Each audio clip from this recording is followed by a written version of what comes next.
Hello दोस्तों, नमस्कार। मैं आपका स्वागत करती हूँ अपने YouTube चैनल खुली किताब में। आज हम बात करेंगे रंगभूमि, मुंशी प्रेमचंद की बहुत महान उपन्यास के बारे में। मुंशी प्रेमचंद इस उपन्यास को अपनी सर्वश्रेष्ठ उपन्यास मानते थे। इस उपन्यास में पूंजीपतियों के साथ में जन संघर्ष और उनके बदलाव की गाथा है। कहानी में बहुत सारे पात्र हैं, उनमें से कुछ मुख्य पात्र के बारे में मैं आपको जानकारी दूंगी। सूरदास इस कहानी के मुख्य पात्र हैं। पांडेपुर निवासी एक अंधा व्यक्ति हैं जो भीख मांग के खाने के बाद भी बहुत खुश और निश्चिंत रहते हैं। थोड़ी जमीन भी है इनके पास जो बहुत अच्छी जगह में है, पर सूरदास इसके बारे में कभी सोचते नहीं है कि इसको बेच कर वो चैन से रह सके, खा सके। ऐसा उनकी बिल्कुल विचारधारा नहीं है। वो अपने सुख चैन के लिए इस जमीन को कभी नहीं बेचना चाहते हैं। जॉन सेवक इसी अंधे सूरदास की जमीन पर नजर पड़ जाती है। जॉन सेवक जो कि एक उद्योगपति होते हैं और जमीन को देकर उनके मन में बहुत लालच आ जाता है कि सूरदास की जमीन पर वो कारखाना बनाए। फिर शुरू होती है जॉन सेवक की तरफ से जमीन लेने की जद्दोजहद। ये जमीन इतनी लाजवाब उनको लगती है कि वो इसको लेने में जुट जाते हैं। जब पता चलता है कि जमीन सूरदास की है तो वो बहुत खुश हो जाते हैं। वो सोचते हैं कि अंधा भिखारी है तो इससे जमीन को लेने में कोई झंझट नहीं होगी। सूरदास भी इस बात से बिल्कुल ध्यान होते हैं कि जमीन पे किसी की नजर पड़ चुकी थी। सूरदास इस जमीन को बिल्कुल भी नहीं बेचना चाहते थे। वो जमीन के बारे में नहीं सोचते थे अपनी जीविका चलाने के लिए। सूरदास जी इस जमीन को लेकर दो बात सोचते थे। पहले कि वो उस पर मंदिर बनाना चाहते थे, कुआं खुदवाना चाहते थे और अपना नाम अमर कर देना चाहते थे। दूसरा उनका विचार में ये था कि जमीन मुझे पुश्तैनी तौर पर मिली हुई है, ये मेरे पुरखों की जमीन है, तो इस जमीन को मैं भी ऐसे ही संजो कर रखूं और आने वाली पीढ़ी को इस तरीके से ही प्रदान करूं जैसे मुझे प्राप्त हुई है। जॉन सेवक ईश्वर सेवक के पुत्र हैं। ईश्वर सेवक का जीवन सादगी से भरा हुआ है। वो चाहते हैं कि उनके पुत्र के जीवन में भी यही सादगी बनी रही। वो फिजूल खर्चे से बहुत बचना चाहते हैं और जॉन सेवक भी अपने पिता के बताए हुए रास्ते पे चलने की कोशिश करते हैं। वो अपने बेटे को दिन में 2-4 बार उपदेश दे देते हैं जब भी उनको टाइम मिलता है। जॉन सेवक बिजनेसमैन हैं तो पैसे को बचाने के बारे में तो सोचते हैं, लेकिन कमाने के बारे में ज्यादा सोचते हैं, उसमें ज्यादा विश्वास रखते हैं। उनकी फितरत नहीं है कि वो कमाने से ज्यादा वो बचाने में विश्वास रखें। वो अपने व्यापारिक दिमाग को धर्म से अलग रखना चाहते हैं और उनके जीवन में दो व्यक्ति ऐसे हैं जो उन्हें धर्म की तरफ और धर्म के रास्ते पर ले जाने की कोशिश करते हैं। एक उनके पिताश्री होते हैं और दूसरा ताहिर अली होता है। ताहिर अली उनके चमड़े की फैक्ट्री में काम करने वाले एक व्यक्ति होता है। जॉन सेवक उन्हें हमेशा बोलते हैं कि व्यापार को और धर्म को दोनों अलग अलग तरीके से रखना चाहिए, अलग अलग तरीके उनके बारे में सोच होनी चाहिए। अगर आपको ऐसा लगता है कि मेरे साथ काम करने से आपको धर्म की हानि हो रही है तो आप जा सकते हैं इस व्यापार को छोड़कर। इसलिए वह अपने व्यापार में ये सारी बातें पसंद नहीं करते हैं और अपने बिजनेस में अपनी कमाई की सोच को बढ़ाने के तरीके ढूंढते हैं। दुनिया समाज की उनको इसमें कोई फिक्र नहीं होती है। चमड़े के व्यापार का काम उनका है। जो सूरदास की जमीन उनके गोदान के पीछे थी, जो उस पर उनकी नजर पड़ जाती है और उन्हें बहुत पसंद आ जाती। जॉन सेवक ने सूरदास को बहुत मनाया, हर उस व्यक्ति से बात की जो सूरदास को तैयार कर सके। जमीन देने को नहीं राजी होते हैं तो जॉन सेवक ने राजा महेंद्र कुमार की मदद लेने की सोची और राजा जी स्वभाव से दयालु प्रवृत्ति के थे, अच्छे संस्कारों के परिचय देते थे। एक दिन राजा जी इधर से गुजर रहे थे तो सूरदास गाड़ी के पीछे दौड़ते हुए, वो हमेशा ऐसे ही गाड़ी के पीछे दौड़कर भीख मांगा करते थे। तो जैसी उनकी नजर, राजा जी की नजर सूरदास पर पड़ती है, फिर वो सूरदास को बोलते हैं कि इस जमीन को तुम बेच क्यों नहीं देते, फिर आप ऐसे जीवन क्यों जी रहे हो, जब आपके पास जमीन है तो आप अच्छे से जीवन जी सकते हो, तो आपको ये जमीन बेच देनी चाहिए। यहाँ पर फैक्ट्री बनेगी तो लोगों का फायदा होगा, रोजगार मिलेगा, दूध घी बेचने के लिए शहर नहीं जाना पड़ेगा, छाछ तक यहाँ पर बिक सकती है और फिर आपके दिन भी अच्छे हो जाएंगे, भीख नहीं मांगनी पड़ेगी, आप कुआं खुदवा सकते हो, यहाँ पर मंदिर बना सकते हो और जो भी आप करना चाहते हो वो कर सकते हो और आपका जीवन भी आसानी से कट सकता है। ये आपके अच्छे मौके की जमीन है और आपको इस समय इस मौके का फायदा भी उठाना चाहिए। परंतु सूरदास की विचारधारा पर कोई फर्क नहीं पड़ता है। मिसेस जॉन सेवक ये धर्म के आडंबर को बहुत मानती है और अपने विचार में इस समस्या को हमेशा प्रकट करके रखती है। इसी विचारधारा से इनकी और इनकी पुत्री के बीच का संबंध भी खराब हो जाता है, क्योंकि ये अपने परिवार के सदस्यों पर भी अपनी विचारधारा को थोपने का कार्य करती हैं। इनका जो पुत्र होता है वो प्रभु सेवक होता है।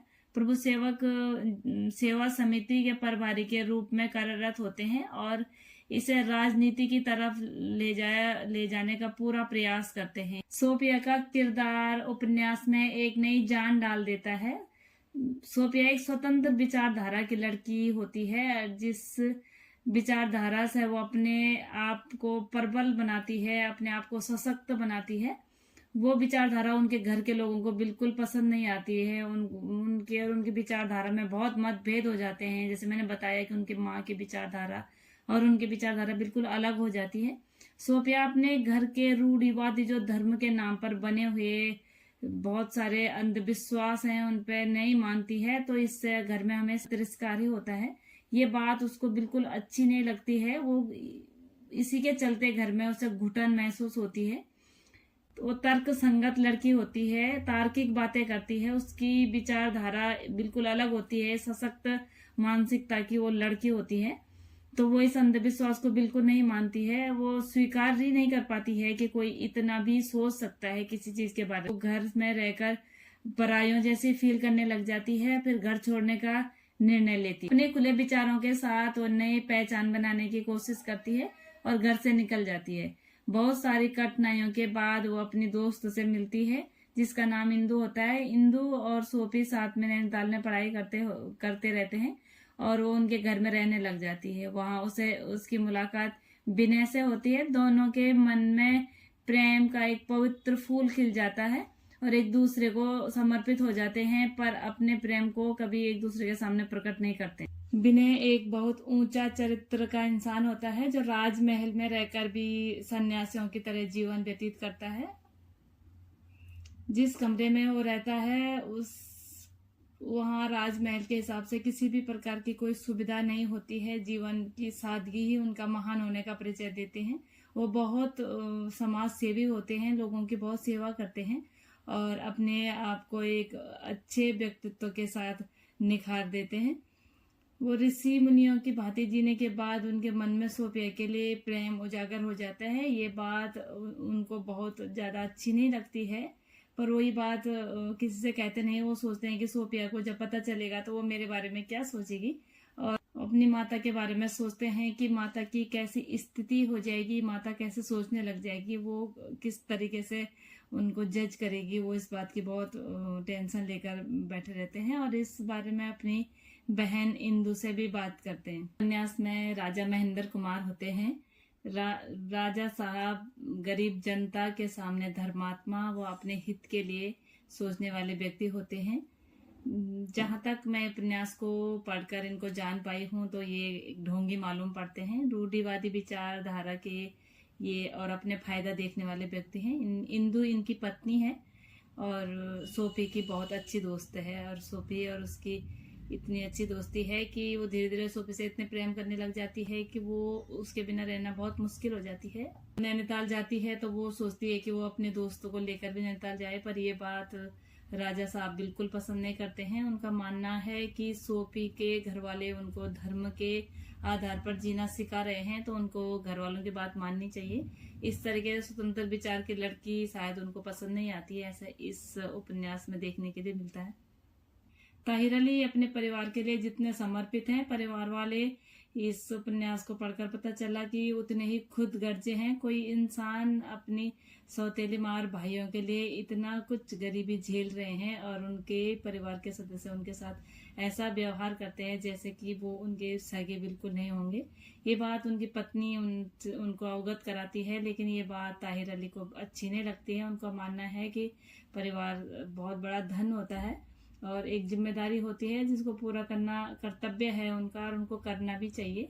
लेकिन परिवार के सदस्य उनको लेकर इस तरह के विचार बिल्कुल नहीं रखते हैं। शायद इसीलिए लेखक की नजर इस बात पर पड़ी है कि एक इंसान परिवार के लिए कितना समर्पित है और परिवार वाले उस इंसान के लिए किस तरीके का व्यवहार अपने हृदय में रखते हैं। जॉन सेवक ने ताहिर अली को सूरदास की जमीन की जिम्मेदारी भी दी है और इससे ताहिर अली को लगता है कि शायद उनकी तरक्की भी हो जाएगी। तरक्की उनके लिए बहुत ज्यादा जरूरी है क्योंकि उनके लिए घर का खर्च चलाना बहुत मुश्किल बात। लेकिन इस जिम्मेदारी के चलते वो मोहल्ले वालों के व्यंग बाणों के बौछार से नहीं बच पाते हैं। मोहल्ले वाले मारपीट तक उतर जाते हैं। ये भी सूरदास पर अपना हाथ आजमाने की कोशिश करते हैं कि क्या पता वो उनकी बात से मान जाए। उनको लालच देते हैं उनकी आंखों की रोशनी वापस लाने की। इस बात को सुनकर सूरदास थोड़े से सोचने लग जाते हैं इस बात पे। लेकिन बाद में उनको पता चलता है कि जन्म के अंधे की कोई दवाई नहीं होती है, तो वो फिर इस बात को अपने दिमाग से निकाल देते हैं। गोदाम के पीछे की जमीन बहुत लाजवाब है। वहां पर गायें चरती हैं, शादियों के टेंट लगते हैं, बहुत सार्वजनिक कार्यक्रम होते हैं, बच्चे खेलते हैं, बहुत सारे ऐसी चीजें होती हैं वहां पे जो सूरदास को लगता है कि उन्हें पुण्य की प्राप्ति हो। पर जॉन सेवक के लाख प्रलोभन के बाद भी सूरदास हाँ नहीं बोलते हैं। क्या सूरदास कारखाना बनाने के लिए जमीन देंगे? क्या सिगरेट की फैक्ट्री लगेगी? या जॉन सेवक बिना कारखाना बनाए वहां से चले जाएंगे? सूरदास से जबरन जमीन छीन ली जाएगी?